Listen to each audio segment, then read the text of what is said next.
The sun had just begun to rise over the rugged peaks, casting a soft orange hue across the sleepy mountain village. A chill lingered in the early morning air, and mist curled through the trees like breath from an unseen giant.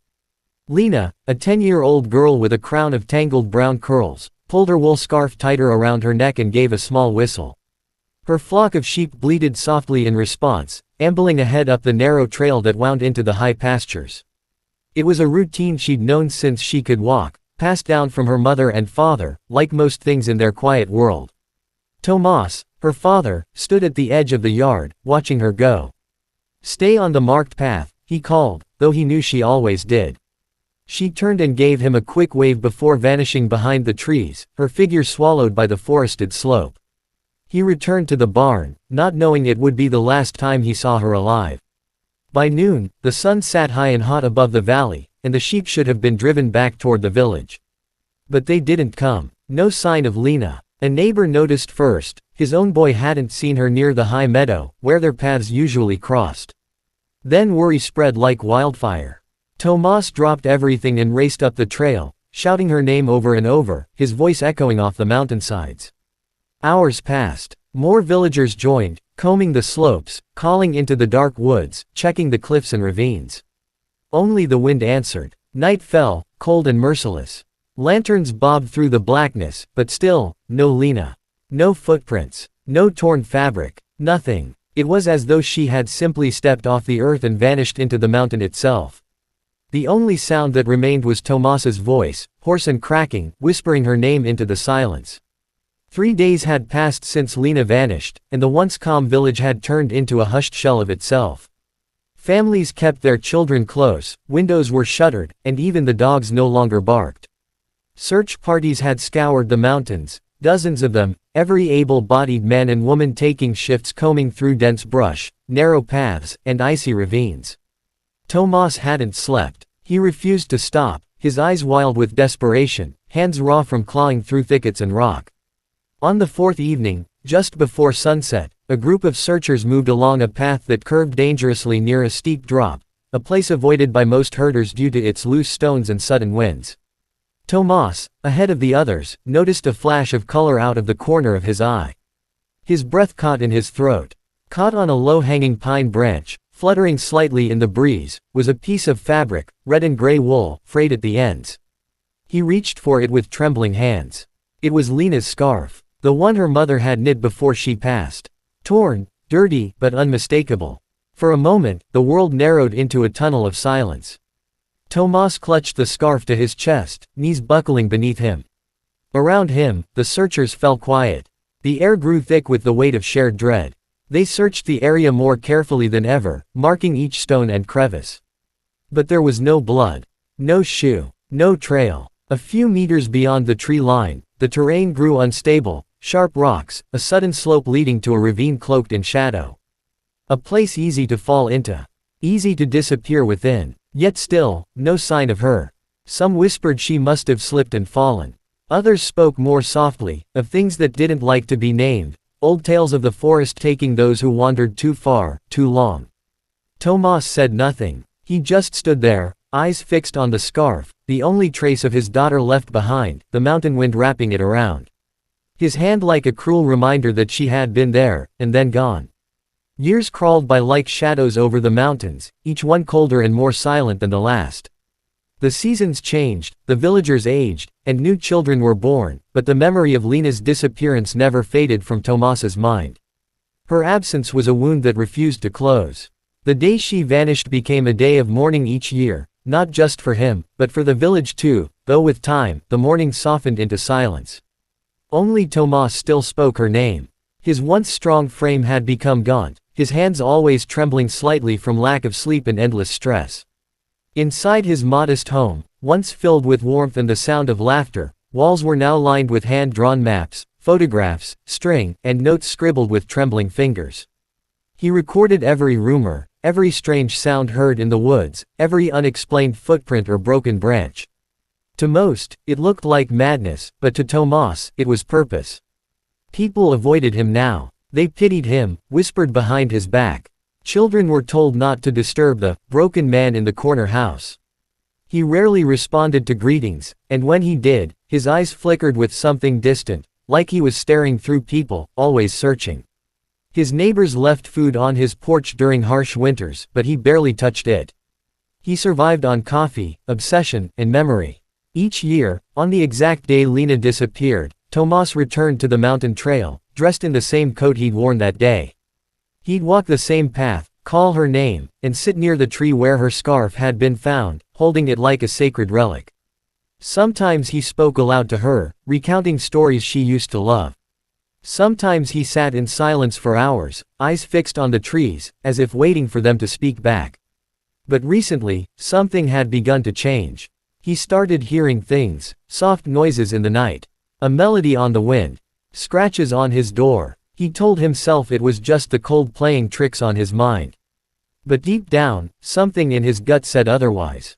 The mountain wasn't done with him yet. And maybe, just maybe, neither was Lena. It was late October when the signal came. The nights had grown long, the air bitter, and the wind howled through the trees like a living thing. Tomas had made his annual pilgrimage into the mountains earlier than usual that year, driven by a growing unease he couldn't explain. Something had been gnawing at his thoughts, strange dreams, whispers in the night, the sensation of being watched even in the stillness of his home. He had set up camp deeper than ever before, far beyond the usual search areas. The forest there was older, darker, and less forgiving. Branches twisted unnaturally, and the light barely filtered through the thick canopy overhead. But Tomas didn't care. He had come prepared: maps, supplies, his worn-out journal, and the old radio he always carried, more out of habit than hope. The radio was a relic from his youth, battered and scarred, but still functional. He used it to monitor weather reports, mountain frequencies, even the occasional chatter from hikers, though there were rarely any this deep in the woods. That night, as the fire crackled low and frost began to nip at the edges of his tent, Tomas turned the dial slowly, letting the static drift and crackle. Nothing but hissing noise and empty frequencies. He sighed, ready to turn it off, when a faint sound made his hand freeze. A melody, barely audible beneath the static, but there. He leaned closer, breath held tight in his throat. It was a lullaby, one he hadn't heard in over 2 decades. Not since Lena vanished. It was the song he used to sing to her as a baby, a soft mountain tune his mother had passed down to him. The sound grew stronger. Warped, yes, as though carried through water or distorted by distance, but undeniably the same melody. And then came something even more chilling. A voice. A child's voice, humming along. Tomas's blood turned to ice. He gripped the radio, his heart pounding like a drum. Lena, he whispered, barely able to say the name. The humming stopped. Static returned. Then, through the noise, he heard it again. A single word, soft and crackling: Papa. He sat frozen in place, eyes wide, breath ragged. He adjusted the dial, tried to trace the frequency. It wasn't random. The signal was coming from somewhere to the northeast, a direction few dared to explore. A part of the forest with no trails, no markers, just wilderness and old legends. Tomas didn't sleep that night. He sat beside the radio, scarf in hand, waiting, listening. The melody never returned, but he knew what he had to do. The forest grew denser the deeper Tomas went, each step pulling him farther away from the known world and deeper into something ancient and untouched. Days passed in a blur of cold mornings, silent trees, and nights haunted by the echo of that voice from the radio. He followed the signal's direction with obsessive focus, using his compass and handmade map to trace the northeast path it had pointed toward. The terrain was unforgiving: rock-strewn slopes, thick undergrowth, and gnarled roots that reached out like claws from the earth. There were no trails, no signs of human passage. Only the wind, the trees, and the distant cry of birds overhead. Then, on the 5th day, just as the sun began to dip behind the ridgeline, Tomas saw something that didn't belong. A shape, angular, broken, half hidden behind a curtain of ivy and moss. His pulse quickened. He pushed through the brush, heart hammering against his ribs, and stopped dead in his tracks. A cabin. Small, weathered, and forgotten by time. Its wooden walls were warped and blackened by age and rot. The roof sagged under the weight of years of fallen leaves. One window was broken, the door hung crookedly on rusted hinges. Vines had crept up one side, curling over the roof like green fingers gripping a secret. Tomas approached slowly, barely breathing. Every instinct screamed caution, but the scarf in his coat pocket felt heavy, almost warm, as though urging him forward. He stepped up to the door and pushed it open with a creak that shattered the forest's hush. Dust swirled in the dim light. Inside, the air was musty, the floor coated in a layer of dirt and old pine needles. Cobwebs draped the corners like lace, and the smell of mildew clung to everything. But it wasn't empty. On the far wall, drawn in charcoal on rotting wood, were crude pictures, childlike sketches of trees, animals, and stick figures. Among them was a girl with a long scarf and a man beside her, always holding her hand. Tomas stepped closer, eyes scanning the drawings. In the lower corner, initials were scratched deep into the wall, LS. Lena's initials. He turned and found an old wooden box beneath a broken chair. Inside were small things, a chipped cup, a handmade doll of twigs and yarn, and a scrap of fabric with the same pattern as her scarf. The room swayed around him. She had been here. She had lived here. Then he saw the hatch. Half covered by an old rug and nearly flush with the floorboards, a wooden trapdoor, sealed with an iron latch. Tomas knelt, hand shaking as he reached for it. Something in his chest twisted. Fear, hope, and dread all tangled into one. He unlatched it, the sound loud in the silence, and slowly pulled it open. A narrow stairway descended into darkness. Cold air rushed up from below, damp and metallic. He took out his flashlight, the beam flickering before catching steady. The light fell on stone walls and a dirt floor far below. Without hesitation, he stepped down, each creaking step a heartbeat closer to whatever truth had waited in silence all these years. The narrow stairwell groaned beneath Tomas's weight as he descended, the beam of his flashlight barely piercing the darkness that pressed in around him. The air grew colder with each step, damp and heavy, filled with the scent of earth and something older, mold, rust, and the faintest trace of smoke. The stairs led to a low underground chamber carved directly into the mountain rock. It wasn't natural. Someone had built it. Stone walls, reinforced with old timber beams, framed the small space like the bones of something buried. Tomas swept the flashlight across the room. The cellar was about the size of a small bedroom, with a rusted cot pressed against one wall, its blanket tattered and stained. There were makeshift shelves built from crates, and on them, rows of empty tin cans, candle stubs, and a few cracked dishes. A broken mirror leaned against the corner, its surface smeared with fingerprints. The reflection that stared back at him was pale, ghost-like. But what caught his eye most was the desk. Really, it was just a flat board laid over two stacked crates, but on it sat a small collection of items, kept with surprising care despite the decay. A few pebbles arranged in a neat line. A drawing, folded and yellowed, of a little girl holding hands with a tall man, both smiling. And beneath it, a battered leather notebook. Tomas's fingers hovered over it before gently picking it up. He opened the first page. The handwriting was small, childlike, and unmistakably familiar. My name is Lena. I don't know what day it is. I don't know how long I've been here. Tomas's breath hitched. The entries were sporadic, each written with trembling hands. Some were filled with simple details, what she ate, what she heard outside, how cold it was. But others were more haunting. He comes at night sometimes. I don't look at his face. I just hide under the blanket and wait. I think the forest watches. It hums to itself when I cry. I dream about Papa. I hear him calling me sometimes, but I can't answer. I'm too far down. The entries grew more fragmented as time went on. Sentences cut off halfway. Scribbles. Pages where only the word, cold, was written again and again. Then, near the back, dated roughly 18 years ago, the final entry. I stopped being scared a long time ago. Now I just wait. Maybe the mountain will let me go when it's ready. The page ended with a small drawing, two figures, one small, one tall, holding hands under a canopy of trees. The same as the one upstairs. Tomas sat down hard on the edge of the cot, clutching the notebook to his chest. She had been alive. For how long, he couldn't be sure. Months. Years. Trapped, hidden, surviving in silence just beneath the feet of the searchers who had once called her name above. He closed his eyes and listened to the silence. But it wasn't empty anymore. Now he could hear the faintest hum in the walls. Not mechanical. Not wind. Almost like breathing. He opened his eyes slowly, the flashlight flickering for a heartbeat before steadying again. Something had kept her here. Not just hunger, not just fear. Something had watched. And maybe it still was. The air was sharper when Tomas emerged from the cellar. Snow had begun to fall in delicate flakes, drifting silently from the gray sky, dusting the forest in pale white. The trees stood motionless, tall and watchful, their dark limbs wrapped in frost. He pulled the trapdoor closed behind him, the sound dull and distant under the weight of everything he had just discovered. Lena had lived in that cold, dark place. She had waited for him.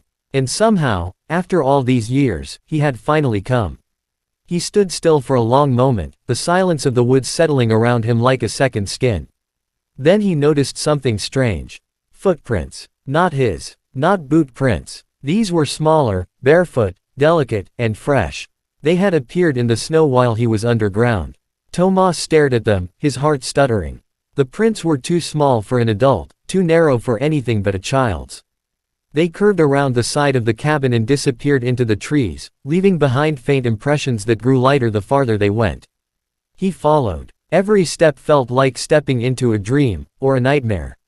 The snow muffled all sound but his breath and the soft crunch beneath his boots. The footprints moved deliberately, not in a panicked run or a random path. It was as if whoever made them wanted to be followed. Tomas called out softly, "Lena." But his voice was swallowed by the forest, no echo, no response. The prints led him deeper, into a part of the woods where the trees grew thicker and the air felt heavier. The temperature dropped, not from the snow alone but from something else, something beneath the surface of things. The ground dipped slightly, and he found himself in a shallow hollow surrounded by ancient pine trees whose trunks twisted like they were trying to reach each other. The footprints stopped in the middle of the clearing. Tomas stepped into the center, scanning the trees for movement, listening for the smallest sound. Nothing. Then his eyes caught something carved into the bark of a tree, a symbol. A spiral, etched deep into the trunk, old and dark with age. It matched a sketch he had seen once in Lena's notebook. A mark she had drawn again and again, always near the end of her entries. Suddenly, the wind picked up. It didn't blow from one direction, it came from all sides, rushing through the clearing in a circular gust that stirred the snow and made the trees groan. Tomas turned around, his senses screaming. The forest had changed. The air felt tighter, as if something was closing in. The sky above the clearing seemed darker than the rest of the woods. Then he heard it. A laugh. Quiet. Childlike. Familiar. It came from everywhere at once. He spun around, flashlight beam shaking as he swept it across the trees. Nothing. Then the laugh came again, closer this time, and followed by a whisper. One word. Papa. He staggered back, heart pounding. He knew that voice. But it was impossible. It hadn't aged. It hadn't changed. It was exactly the same as the voice that had called him on the radio. And just like that, the footprints behind him disappeared, wiped clean by the wind, as if they had never existed at all. The forest no longer felt like a forest. It was a cage made of shadow and frost, wrapped around Tomas with invisible hands. The clearing where the footprints had ended now pulsed with a strange energy, too quiet, too still. Not even the birds made a sound. Snowflakes no longer fell straight, they circled gently in the air, caught in a breeze that didn't touch the trees. Tomas stood frozen at the center, eyes wide, breath fogging the cold air as he turned slowly, trying to find the source of the voice that had whispered his name. Papa. It came again, soft, almost kind, yet layered with something beneath it. Like a voice speaking through another voice, echoing from a place deeper than the woods. And this time, he saw her. Lena. Standing between two gnarled pine trees at the edge of the clearing, barefoot, her tattered coat hanging off thin shoulders, hair long and wild, eyes impossibly wide. She looked exactly as she had the day she vanished. Not older. Not changed. 10 years old. Frozen in time. Tomas's heart stopped. His knees weakened, and he nearly dropped the flashlight. Lena, he whispered, stepping toward her. But she didn't move. Didn't blink. Her eyes were fixed on him, expression unreadable, calm, but somehow hollow. As if the person behind them had retreated somewhere unreachable. He moved closer, hands out. I found you. Oh my God, I found you. Still, she didn't speak. Her lips parted slightly, but no words came. Then her head tilted ever so slightly, and she stepped back into the trees. Disappearing. No. Tomas rushed after her, crashing through the underbrush, branches clawing at his coat. The forest seemed to close in, trees bending unnaturally as if trying to trap him. He followed the path she had taken, guided by the faint sound of her breath, or was it his own? Until he burst into another clearing, this one smaller, encircled by standing stones, ancient and tall. Lena stood in the center, but she wasn't alone. Behind her loomed a shape. A presence. It had no clear form, only a distortion in the air, like heat rising off asphalt, yet darker, deeper, and ancient. The moment Tomas looked at it, a wave of nausea hit him. Something primal inside him recoiled. It felt wrong, like it did not belong in this world. Lena turned to look at it, then back at Tomas. Her expression changed, eyes filled suddenly with something deep and sorrowful. Slowly, she lifted her hand and pointed to the stones encircling her. Tomas stepped forward, breath ragged. "What is this?" he pleaded. "What happened to you?" Then the presence moved, or shifted, and the stones began to hum. A low, vibrating tone that filled his chest, his bones. Visions flickered across his mind, memories that weren't his. The mountain. Blood. A girl crying underground. And something feeding on her fear. Lena's voice broke through, soft and small. "It kept me, because I saw it. It needs to be seen. It's hungry." Tomas fell to his knees, tears streaming down his face. "I'm sorry. I didn't find you. I didn't protect you." She stepped forward now, placing a hand on his shoulder. Her touch was warm, real, and then, for the first time, she smiled. "You did. You came." And just like that, the forest cracked open with light. A great wind roared through the stones, and the presence screamed, a sound not of lungs but of rending earth. The stones lit from within, ancient symbols glowing blue. Tomas shielded his eyes. When it ended, the forest was quiet again. The presence was gone. The stones stood still. And Lena, gone too. But in Tomas's hand was her scarf. Whole, clean, warm. And on the earth where she had stood, a single footprint, facing home.